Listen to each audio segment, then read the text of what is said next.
Welcome to Under the Upstate. I am Ari. And I am Matthew.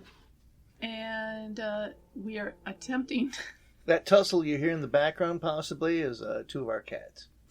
We are attempting to record. This has been... It's been one of those weeks. And we're just leaving the cats in because they're the quietest thing we've had to deal with this whole weekend. Yes.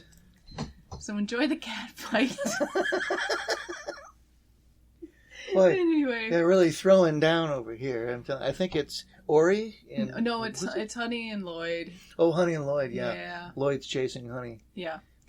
Anyway, and she doesn't like it. While they're fighting, we apologize. Our regularly scheduled topic is not going to be recorded this week. We've had a horrible weekend. Like I said, try to record. Yeah. Our upstairs neighbors have bought some sort of power tool that they like to use for hours on end. And we just finally got a quiet space here. And then, of course, our cats start fighting. So that's how our recording attempts have been going. So, right. It's last minute. This is the only quiet time we found. We have decided we're going to do something way off topic, sort of, and talk about how we picked up hiking last year, the type of trails we found, and some interesting things we found on those trails. Now, I will tell you right now, I liked walking. I've always considered myself a pedestrian.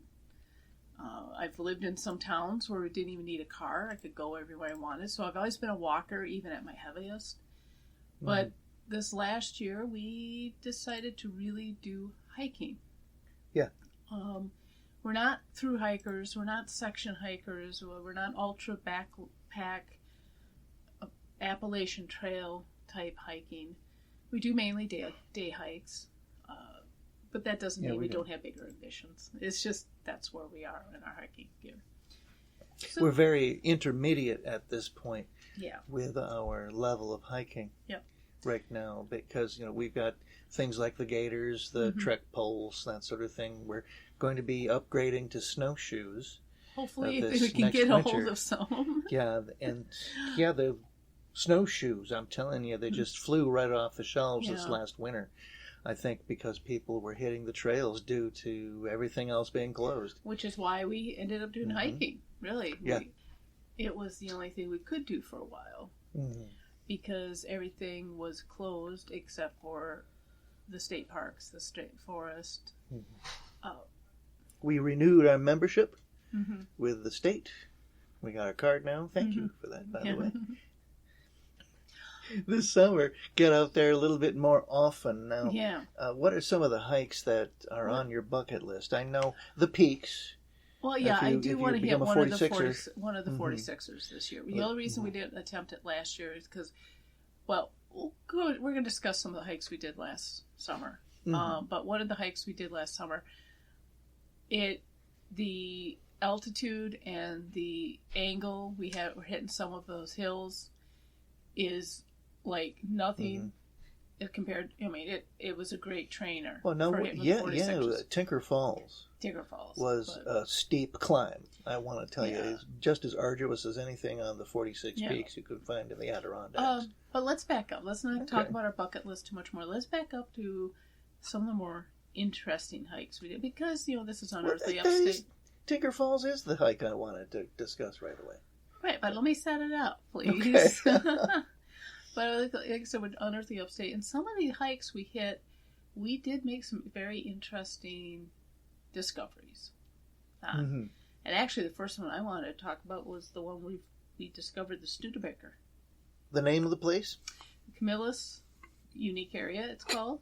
Camillus Unique Area. And it literally looks like a field. There's a parking area, and it kind of looks like a field with woods going around it. But if you start going back in the trail, that's pretty much what it is. It's an old farmland they've been allowing to go back to nature. And it's got a beautiful view of Syracuse, and I think you said they could see as far as Lake Oneida Lake. You can see for miles. You can see for miles up at the top.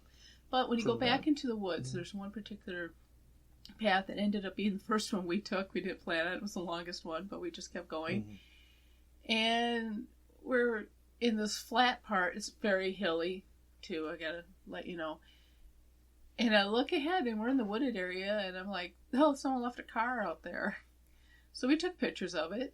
Big old rusted car, obviously been used for target practice a few times. And I can't remember. The engine was still there, right? But it was... The engine block was still there. Yeah, the engine block was still there. Just, obviously, somebody just dumped it. And if somebody needs it, I could just see it. Yeah. If somebody...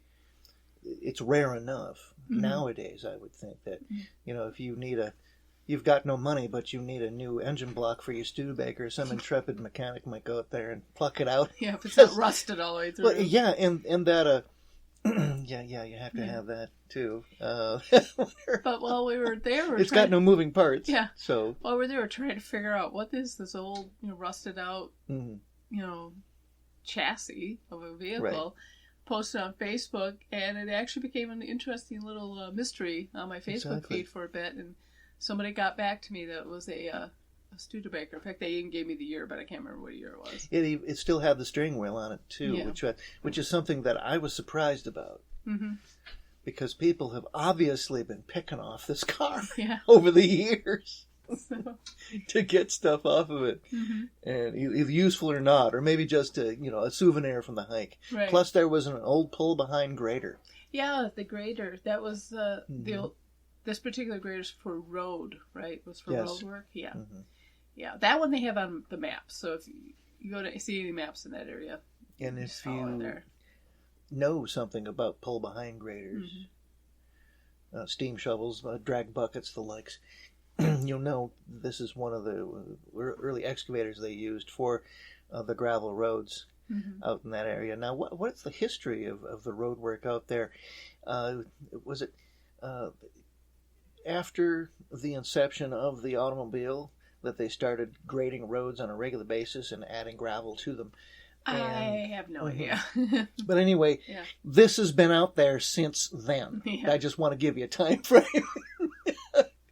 It looks like it's been ditched out there ever since then. You pull it behind it with a cat, caterpillar, or maybe a tractor, or perhaps even a team of horses. It was, kind of versatile that way. But it still had the old fuel bucket on it. It still had the old fuel can on it. And it had a few bullet holes shot through it. Of course, they always do. All this stuff's got bullet holes in it.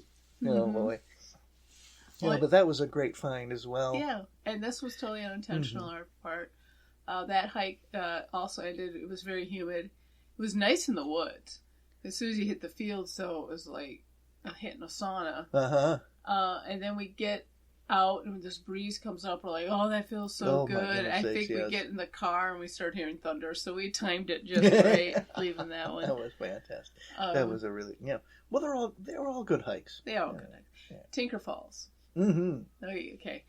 First of all, let me describe where Tinker Falls is. There's a place called Labrador Hollow, and it's a good description. It's a pond/lake in a valley surrounded by these two huge hills. Beautiful area. We went down to Labrador Hollow originally. We did the boardwalk around the lake, but we didn't do much more exploring than that. Then we decided, all summer, I was like, we gotta check out Tinker Falls. Which it's just like the next parking lot down, trailhead down. I think we were going to do it that day with Labrador Hollow. We came up to the parking area for Tinker Falls, and it was packed, so that's why we didn't do it the first time, but...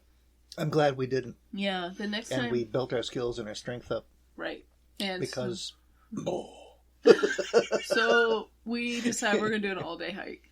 And we pack our lunch, pack all the essentials. And we had everything. And saw Tinker Falls. And at the time of year, the falls weren't that impressive. They were a trickle. Yeah. But then you go up this extremely steep but very wide trail. And I mean, extremely steep. When we came back down a portion of it, it was actually worse walking down because your body, it just felt like you could just sit down and slide down. It was that bad. Going up some of these are easier than going down. But you get to the very top, and you're at the top of one of the hills at the hang glider launch area. And that's where we had lunch. It was gorgeous. We looked down, you could see the pond. Beautiful view. Pond, and see the other side and everything. Well, there are two ways to go back to the falls to get on top of them. There's the short way, and then there's the long way. We did the long way. We could have been back to the top of the falls in 20 minutes. Easy. No, we decided to take the long way. Yeah. 4 hours later. But I highly recommend having... yes, we had the picnic up at the hang glider launch. It was lovely. Yes, that is highly recommended. Yes. Took some really great pictures up there. But the long way around was unintentional. Yeah. Well, kind of unintentional, kind of not. I wanted to take the long way around. I just didn't realize how long it was going to be. Now, the interesting... we didn't... Yeah. The interesting thing is we did get to walk a bit on the Finger Lakes Trail, which is a trail that transverses a lot of the southern part, I guess. Goes through the Finger Lakes, goes up through, central New York and over towards the Mohawk Valley. It's a long established trail. We walked on a portion of that. We also walked a portion of the what's called the North Country Trail as well. So all those trails intersect around there, and we had to use portions of those trails to get back to the trail we were on to get back to Tinker Falls. Again, a lot of steep inclines, and there was but the worst section. You're gonna think this is weird for me to say it. The worst section for me was the road. There was a portion where we had to walk 1.5 miles on the road. I hated it. I absolutely hated it. I was so used to just scrambling and going up and down. And no, man. That straight hike over the pavement. Yeah. After a while, my feet couldn't handle it anymore. My arches were just killing me, and I had to walk off on the other side on the shoulder where it was softer. Before we got back to another trailhead, and we were finally able to get back into the woods. Yeah, and but it was highly recommended, and that was our big hike. We did. Now for the weird ones. First hike we intentionally went to do some exploring. Is up near Sawdust Point. And it's, if you're an urban explorer, you would love this because you can explore all the areas there. And you could even camp overnight there if you wanted. And we're talking about Beechwood State Park. The abandoned Girl Scout camp. Yes. Yes. It is so cool. Anyway, Beechwood State Park was the Girl Scout camp that was there was open until the 1990s. And then because they couldn't afford to keep it there, and then there was a decline in Girl Scouts in that time, it closed. The state buys the land to turn it into a state park, and then they run into financial problem and basically gave it to the town of Sodus, who kept the name Beechwood State Park, but it's not a state park, and they have run it. They run it now. Right. And you go in there, and one of the first things you see are a bunch of these. I'm not sure what you'd call them. They're not lean-tos. They look like they're the old cabins, but they're like A-frame. Not A-frame's the wrong term, but they got very slanted roofs, but they're off the ground. There must be, because there's platforms you have to climb up into them. Some have steps, some do not. But they're like perfect for like pitching your tent into. In fact, we saw people do that when we were there. They had pitched their tents inside these. Yeah. That looked like fun. Yeah, that does look like fun. Actually, the place does look like fun to stay at. Yeah. And you walk in, and it's like one of the first things you see is a couple of these. And then you go down this road, which probably is only used for, vehicles when they have to do work back there. And you walk into one of the first cabins, larger cabins. And I was like, oh, this is really cool. And then down the hill, there's the swimming pool. And that's when it really starts to hit you just how big this place is. And we just kept finding building after building after building. It was really cool. And the strange sound coming over this fell voice in the air.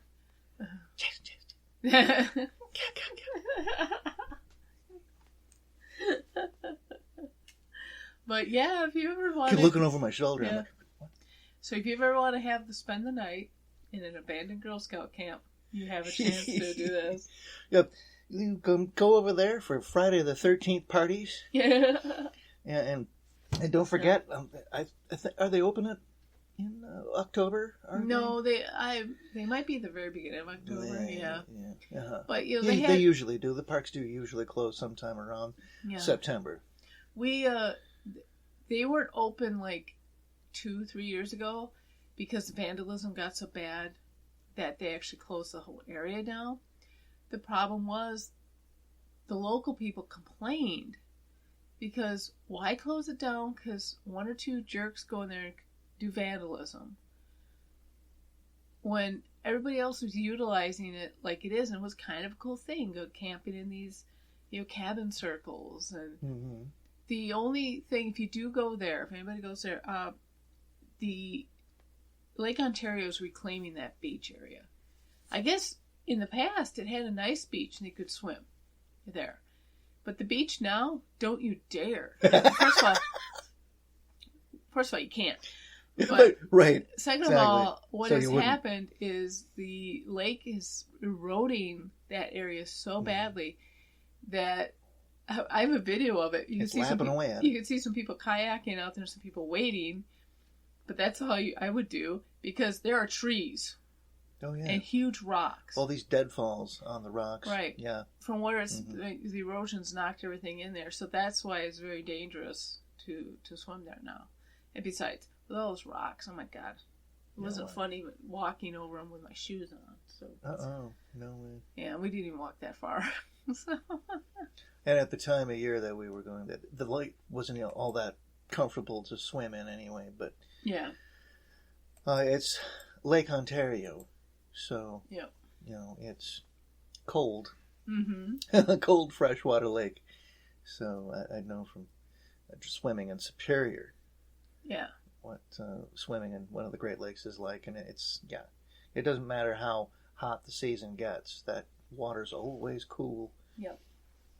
Now, the other place you can go for ruins of different sort is down near the Montezuma National Refuge, but don't go there if you're looking for ruins. If you're looking for birds, definitely go to the refuge. But if you're looking for ruins, go to the town of Montezuma and look for their heritage park. And their heritage park it's about 160 acres of land.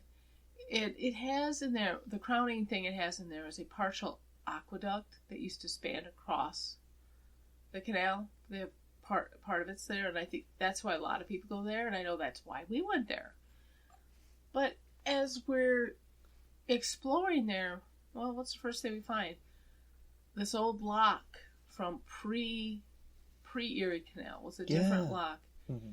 And it was just stone work, and you could just see the difference in the building. Wasn't it set up sort of like an emergency lock for when the canal would flood through? Yeah. And if you needed to divert a couple of the packet boats over to a spot where they wouldn't bunch up during the flooding, then you could get a few packet boats into this area before you wind up with a jam. Right. Well, and we also saw one of the largest snapping turtles at that time, too. Oh, yes. A beautiful snapping turtle. And then we're heading down the path trying to find the aqueduct, and something caught my eye on the side trail, so we go check it out. And we come across this amazing foundation. It turns out it was a mill. Now, I'm trying to remember right. They would take cattails, was it? It was some sort of a marshy grass like that. I want to say it was cattails. It was similar. It was similar to cattails. Mm-hmm. they would harvest them and pound them into a paper. Right, yeah. And, of course, it was, that particular area was full of them before they turned it all into a canal. So that's where this foundation was. And you could walk inside it, and you could explore in there. I mean, most of it's overgrown with plants, but you could still do it. And a bird scared the daylights out of me. And then, yeah. Well, then we find the aqueduct. Yep. And that thing is amazing. It was the second largest aqueduct built over the Erie Canal at one point. And you can see the National Wildlife Refuge from there. You can walk under the aqueduct. You can walk on top of the aqueduct. It's really neat. It's lovely. It is. And on our way back, we find another lock. So yeah, if you want to do some Beechwood State Park or Montezuma Heritage Park, want to do some, urban exploring Well, there are a lot of those kinds of areas, not necessarily aqueducts, but other locks. Mm-hmm. Like down at Great Bear. Oh yeah.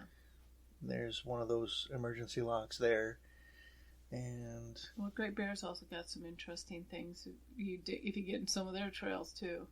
Yeah. Like the old spring house is in there, and then the foundation for something. And even though, in first glance, you don't even realize this foundation. It just looks like some rocks until you realize the way the rocks are set up, they must have been a support for something else. Yeah. Yeah. Exactly. And talking of Great Bear, there are old foundations. Yeah. Old homesteads. That bigger one, yeah. And there are the springs everywhere. Springs everywhere. Where you can find, there's the old spring house. Yeah. The one that's still intact. The one they're refurbishing, which is... Yeah, it's great. It's wonderful, just to preserve that example, for posterity. I think that's great. But then they got the old what shape was it in? Was it hexagonal or circular? And we found it. It's another one of the old abandoned spring houses that one had fallen in. Circular. Yeah, that one's circular. Yeah, but you'll find all kinds of stuff like that in there.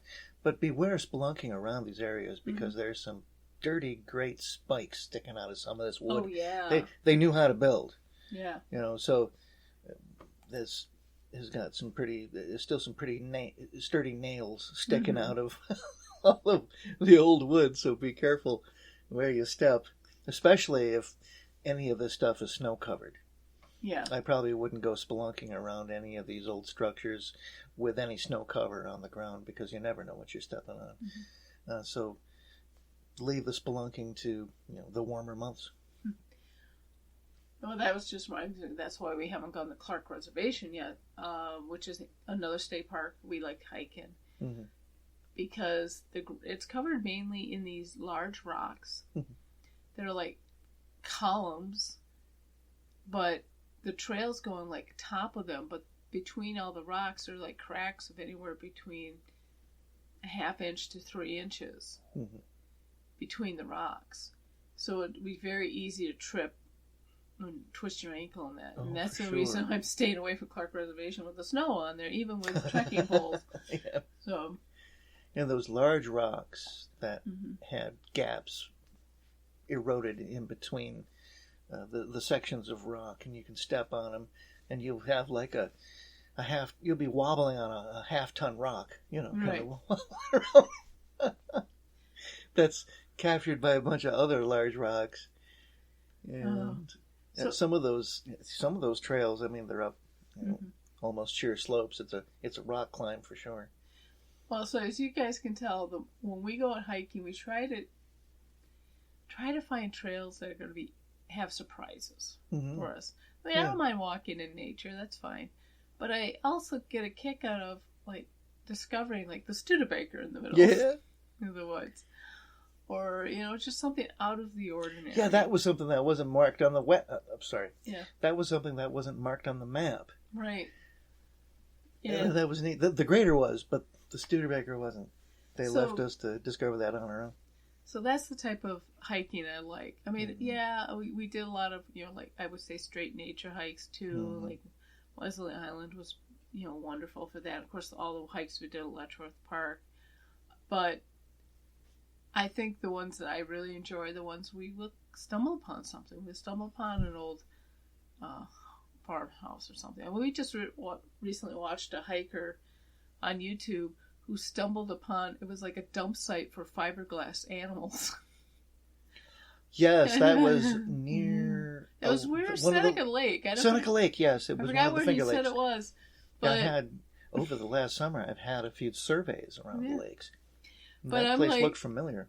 That's the type of thing I would love to run into when I'm on a hike. You know, like you just ran into this like random dump of all these fiberglass animals. There was like dinosaurs and there was penguins. And, there was a variety of figures there. Yeah. And some of them were to scale, but others were scaled down, you know, of course, the dinosaurs, the Dimetrodon. Yeah. You know, was definitely not to scale because, you know, you wouldn't be able to fit it in the park probably. But that's definitely going to be on a list for summer. Exactly, because it was weird. Now, why would they dump all that fiberglass there, all those fiberglass figurines? It was strange. It wasn't like... It was like it was for some bemusement park. Like yeah, it was like probably for like a mini golf or something. And that would make some great mini golf stuff. And they just dumped them all there. Well, none of them, well, there was 2 or 3 that were obviously broken, but for the most part, they were just kind of, I shouldn't say dumped, probably piled there. Piled there, looks like, yeah. But I'm definitely putting that on our, see if I can find where that trail is and see if we can go to that trail. Because there we go, there's something odd. Find that. That'd be great to find out that maybe it was part of some kind of petting zoo or something like that. Some kind of walk of that sort. You know, because we've mentioned in the past about petting zoos, you know, next to Rice Lake. Yeah. And that's where they have the big, you know, air cannon and everything, and they shoot the pumpkins out. And that strikes me to be the kind of place where they would put something like that. You know, all those fiberglass figurines just to dress the place up. So anyway, what hikes we want to do this year? Again, like I said, anything with something odd to discover. I know there's a state forest, and right now the name escapes me. It's like an hour from where we live. That has an old CCC camp. Oh, yeah. I'm not sure how much of the buildings are still there or not. I don't know whether or not our listeners are familiar with what the CCC is. Go ahead, yeah. And, no, I was hoping maybe you would extrapolate. Oh, well, the CCC is a controversial... Oh, see, this is why I wanted you to do it. And it's the conversation. It's the Conservation Civilian Corps. Yes, Conservation Civilian Corps. Which was just started by FDR as a way to kind of try to kickstart the economy and give people jobs during the Great Depression. And they did a lot of things like go into state forest and do not clear cutting, but do selective cuts. They built roads. Absolutely, a lot of that stuff. Way back in our first season, we talked about Happy Valley and how that had kind of been reclaimed a bit by the CCC moving in after. It was an opportunity for people to use their skills that they've developed and to develop new skills or acquire some if they don't have any. So, and okay, my dad was a CCC worker, so that's always interested me. And in this particular state forest, which, like I said, the name eludes me right now, there is a CCC camp still there. I haven't done much research to see how much, if there are like some of the things some of the things your dad did was absolutely badass. Hoboing it. Oh my goodness, yeah. He was at that age, you know. He was at the right age to do that. Era of America where you can just strike out and have an adventure and see something of the world before you have to settle down. You know, and which is what he did. Yeah. Got some great stories though. He's got some ghost stories of his own to tell. Yeah. But anyway, what hike are you looking forward to? I'm looking forward to getting back into the Adirondacks again. And maybe taking a crack at maybe one or two of those peaks. Maybe one of the smaller ones at first. I mean, we've already done Tinker, so yeah. And we've done some of the other steeper falls as well. Some of the going back to the places we've been already, some of those falls in Utica were very beautiful. Was it Utica? Yes. Yeah, we went to a couple of the parks in Utica. There was a large falls there. How could you forget? Are you talking about Oxbow Falls? I think that's probably the one. Okay. It's right there in the city. I must have forgot. Okay. Because I can't. Nothing's coming to mind. All right. Well, that's okay. We drove around in town trying to find the trailhead, and then. Are you talking about Rochester? No. Utica. Honey, okay, forget it. My brain's gone. I'm sorry. Okay. But we are also recording this past my bedtime. So. Oh, geez. Oh, you're all ready for bed. Yeah. Okay. My brain will be anyway. That's probably why I can't remember. I'm going, yeah. What? Yeah. Yeah, when you listen back to this episode, you're probably going to be like, wow, yeah, that's right.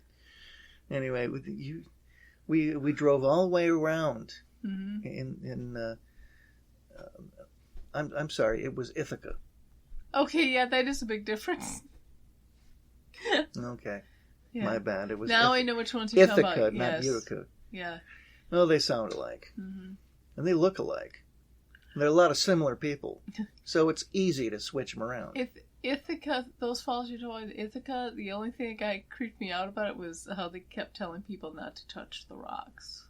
Because it was right below an old, was it a gunsmith or bullet manufacturer? It was a gun manufacturer. It was a gun manufacturer. And they, of course, would dump everything onto that river. And there were some nasty chemicals that had coated the rocks. And the stuff was still there. Because you couldn't just clean it out. So they were telling you not to touch the rocks and to wash your shoes when you got... Right, exactly. But you could climb all over everything. Yeah. Yeah. I'm sorry I mentioned it. No, it's... I am. And no, I apologize to our listeners. I'm sorry I mentioned it. It's still beautiful falls. But just don't take any rocks home with you. Moving on. Some of the other falls were much better out in the Adirondacks. And perhaps you could help me with remembering the name of it. But it's north of Rome. Pixley Falls, yes, Pixley Falls. Highly recommend Pixley Falls. Yeah. Yes, beautiful area.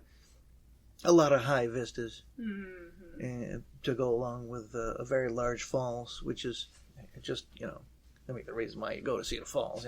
Then we also picnicked there. We took the family there too, a couple times, and it's a great place. It's one of these places. It's one of these parks where you can come back to it. It's like a good episode of an episodic series, right? Where you can keep replaying that. It's always a good place to come back to. Pixley, yeah. Right. Always finding new things because it's kind of terraced, which is what I like. I like layers, and it's layered all over there, and lovely. All kinds of stairs, though. Well, speaking of falls, Salmon Falls. Oh yeah. Now the interesting thing about Salmon Falls, other than the falls, is when you get up, there's a path that leads you to the top of the falls, and you'll start noticing a lot of carved names on this rock at the top. And then you start looking at the dates. A lot of them are quite old, but the best one is the names of all the Boy Scouts. I think it was somewhere in the 1930s that helped clear some of the trails. Back to the falls. They carved their names all in it's like a plaque. They made a plaque for themselves on the top of the falls describing what they did, what year it was. And I know people still do it to this day, but the interesting thing is how many of them are from the 1890s and that. So the whole top of this falls is covered where people have carved their names into it. Do I condone vandalism like that? Vandalism and stone. this is the debate. Okay, if there is already something there of historical value, let's say a petroglyph or a pictogram or graffiti from the 1890s, it's there, it's of historical value. Leave it alone. Don't carve over it. Don't paint over it. Just leave it alone. Yeah. In the case of what done the falls, I know people have added recently in there. I don't recommend doing that, but the same token, if you're not going over any of the other engravings, adding your own, which if you saw the top of this, gosh knows where you'd find a spot to do it. Yeah, I would say, okay, I can understand why. I still, no, don't do it, because that area is protected. But the interesting thing about that is the water is eventually going to wash all that away.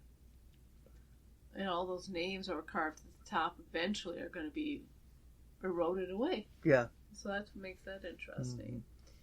Well, I like the upper falls, the middle falls, and the lower falls. Of Letchworth. Of Letchworth, yes. Oh, Letchworth Falls. My favorite so far. Well, it is the #1 state park in the United States. Mm-hmm. And it's easy to see why. Absolutely. The views are amazing. In fact, I'm looking at some pictures of them right now. You often hear the term vistas apply to a lot of places. You know, like right. it. But you look up at the dictionary and you find a picture of this spot. Right. You know? And there was a CCC camp we did find at Letchworth as well. We did find, first it was just the fireplace. And then we were walking back, and we found all these old foundations and stuff. It was kind of cool. But Letchworth Falls, it's interesting because the river flows from south to north. And yes, I argued that point with one of my teachers in school. I said, look, the Nile isn't the only river that runs from south to north. Mm-hmm. There are a few in the United States that do that. They gave me an F. Well, you've been vindicated. Vindicated. You've been vindicated. But there is a lot there at Letchworth. Well, we missed going out there this winter. We'll have to do it next winter.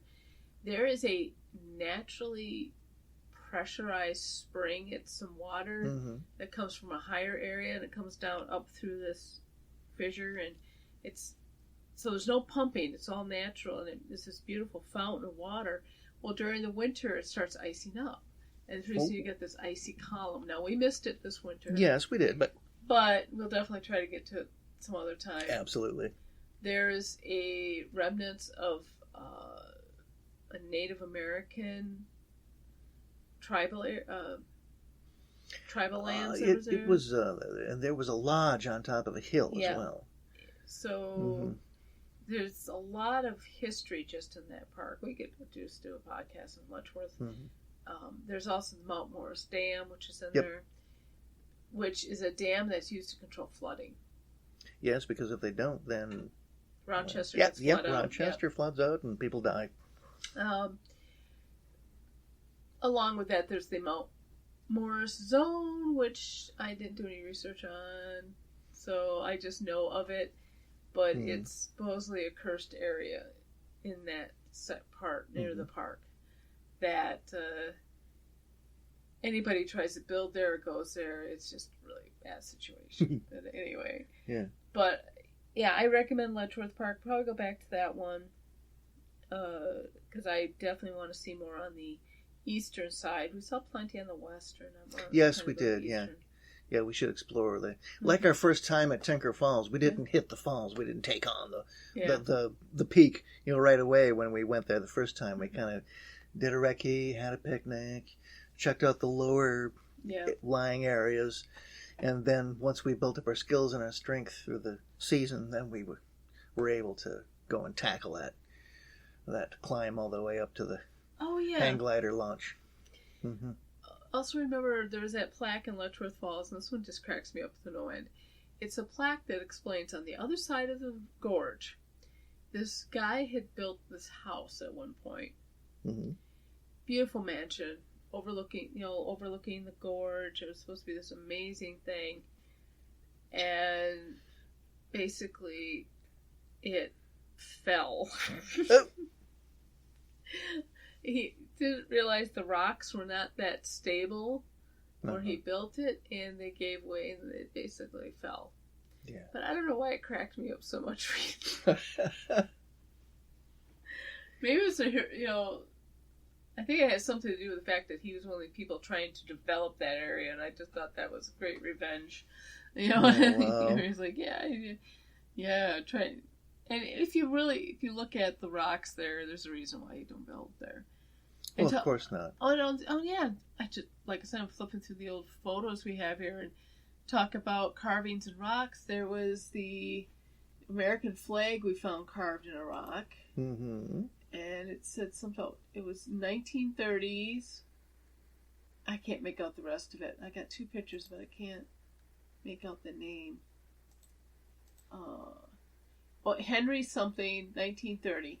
And it's an American flag carved into a rock there. It's kind of cool.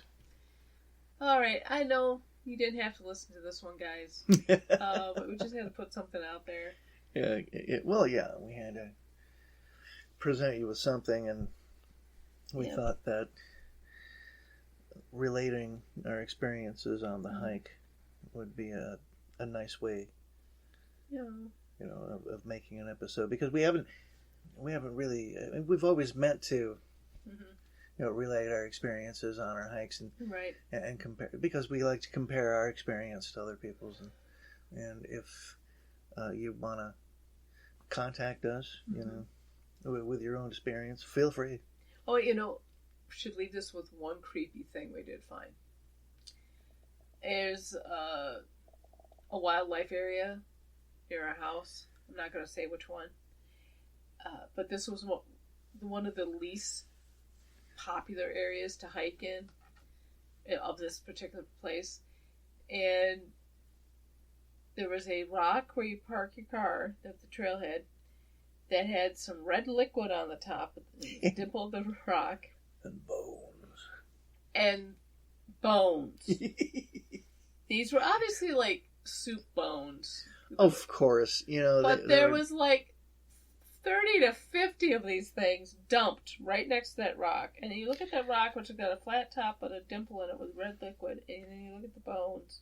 It doesn't take a leap of imagination. It was as if some pet was trying very hard to impress their family. Right. By bringing them presents. But I'm trying to think, how many soup bones? Oh my god. Anyway. Yeah, they did look alike. Some of those were beef bones. They were beef bones, and they were definitely cut by a saw. That's what I can tell you. But anyway, that was the weird thing we saw. Strangest thing. That was the strangest. So far. Creepiest thing we've seen. Maybe we'll top it this year. Who knows? But that was... well, hopefully not with too personal experience. Yeah. I don't mind discovering things. I don't mind discovering strange things on the trail. But having strange experiences myself while on the trail, I don't know. I like to watch my feet. Nothing like that. But if we find anything odd like that again, we'll definitely take pictures and put it up. For sure. Mm-hmm. Well, thank you for listening to our Not So Ghastly podcast. Bye. Thank you for listening to Unearthly Upstate. You can find us on Facebook, Twitter, Instagram, YouTube, Patreon, and on our webpage. We are also on Apple Podcasts, Spotify, Spreaker, Stitcher, Podbean, Google Podcasts, and CastBox. Please like, share, and review on your favorite platform. Unearthly Upstate is an Animator Liar production. The show is produced by Mari and Matt Manette, with purring provided by Honey and Lloyd. Research and writing by Mari Manette. Music is by Kevin MacLeod, licensed under Creative Commons Attribution 3.0 license. Unless otherwise stated in the episode, the places mentioned in the broadcast are not paid or contact us for any type of promotion. Please check out our webpage for credit and sources for the episode. Thank you.